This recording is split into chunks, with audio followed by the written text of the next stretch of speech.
A nation reels. The immediate impact of the Myanmar earthquake.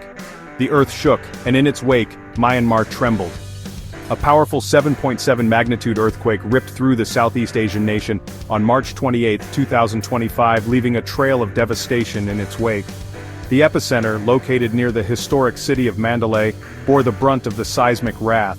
Buildings crumbled, reduced to dust and debris in a matter of seconds. Bridges, once lifelines connecting communities, buckled and collapsed, severing vital transportation routes. Communication lines, the threads that connect families and friends, went dead, plunging the nation into a terrifying silence.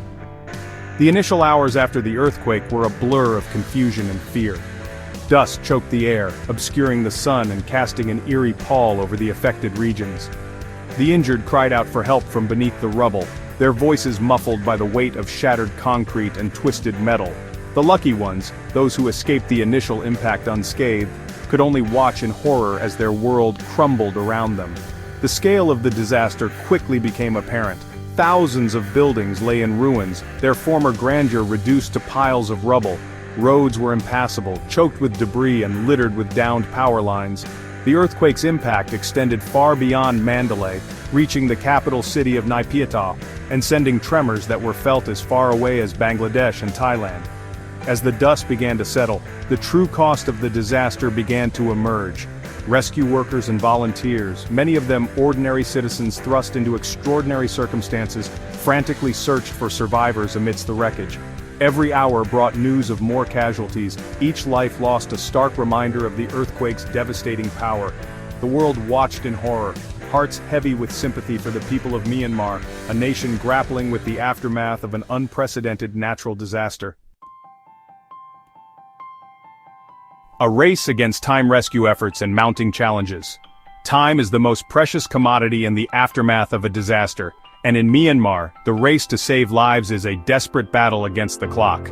As the initial shock subsided, the focus shifted to rescuing those trapped beneath the rubble, their hopes of survival dwindling with each passing hour. Local volunteers, many of them still reeling from the loss of their homes and loved ones, were the first on the scene, using their bare hands to move debris and desperately searching for signs of life. However, the sheer scale of the devastation quickly overwhelmed local efforts.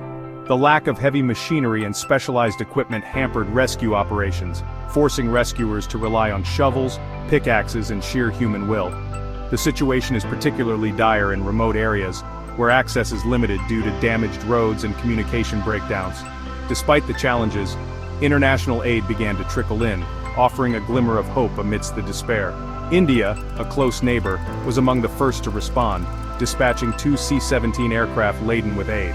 A 60-bed emergency treatment center staffed by 120 medical personnel was swiftly established in Mandalay, providing much-needed medical assistance to the injured. China, too, extended a helping hand, sending search and rescue teams, medical supplies, and essential equipment. The international community, moved by the plight of the Myanmar people, rallied together, pledging support and offering condolences. Yet, even as aid arrives, the challenges remain immense. A cry for help, the healthcare crisis and the earthquake's aftermath. The earthquake's devastation extends far beyond collapsed buildings and shattered infrastructure. It has crippled Myanmar's healthcare system, leaving it ill-equipped to deal with the overwhelming number of casualties and the urgent medical needs of the survivors. Hospitals, already grappling with limited resources, are now overwhelmed, their corridors overflowing with the injured. The shortage of medical professionals, a pre-existing issue exacerbated by the disaster, has reached a critical point. Doctors and nurses, working tirelessly around the clock, are stretched thin, their skills and compassion tested to the limit.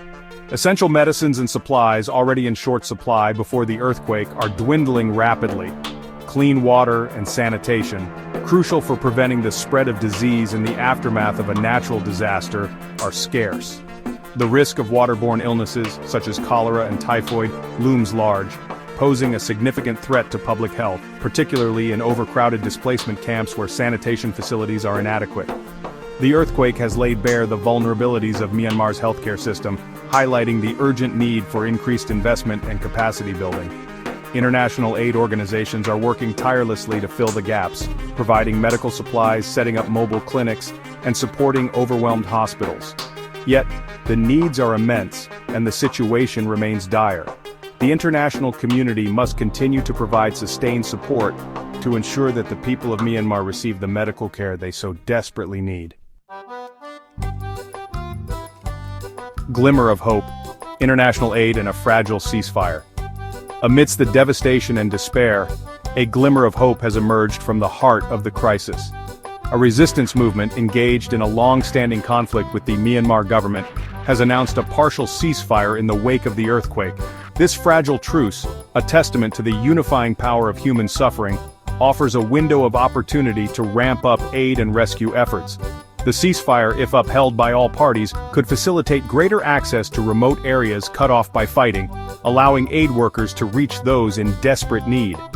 It could also pave the way for increased cooperation between the government, aid organizations, and the international community, fostering a more coordinated and effective response to the disaster. The international community has welcomed the ceasefire, urging all sides to respect the truce and prioritize the delivery of humanitarian aid. The United Nations has called for unimpeded access to all affected areas, stressing the importance of reaching those most in need without delay. The partial ceasefire, while a positive development, remains fragile. The situation in Myanmar is complex and fraught with political sensitivities. The international community must tread carefully, balancing the need to deliver aid swiftly and effectively with the importance of respecting Myanmar's sovereignty and working within existing frameworks. The road to recovery will be long and arduous for Myanmar. Yet, even in the darkest of times, the resilience of the human spirit shines through. The international community must stand in solidarity with the people of Myanmar, providing sustained support and assistance as they rebuild their lives and their nation from the ruins of this devastating earthquake.